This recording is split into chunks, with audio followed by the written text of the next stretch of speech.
Meni se zdi grozno, no, da dejansko tako zelo smo zmanjšali ta ekosistem oziroma življenjski prostor za živali, da ni več prostora, ne, pa dejansko imajo isto pravico tudi one živeti, ne.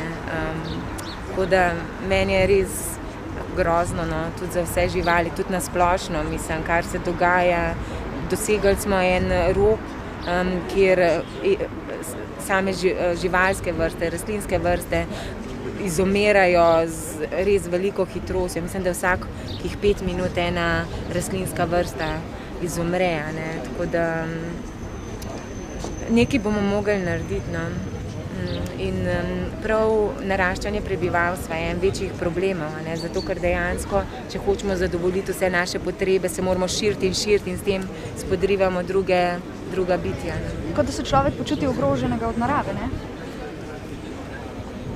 Ja, dejansko, mislim, se počutimo včasih ogrožene, čeprav naj bi bili mi del narave in ne moramo preživeti brez storitev, ki jih za nas narava nudi. Dejansko od gozdov, ki proizvajajo kisik, pa absorbirajo ogljikov dioksid, do tega recimo gozdovi imajo sposobnost vodo zadrževati, ne. V bistvu povezujejo zemljo, da ni toliko erozije.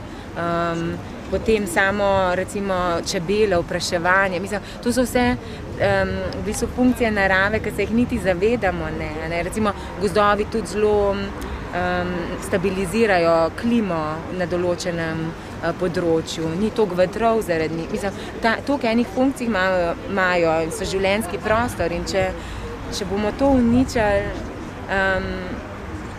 lahko da bomo uničili sami sebe.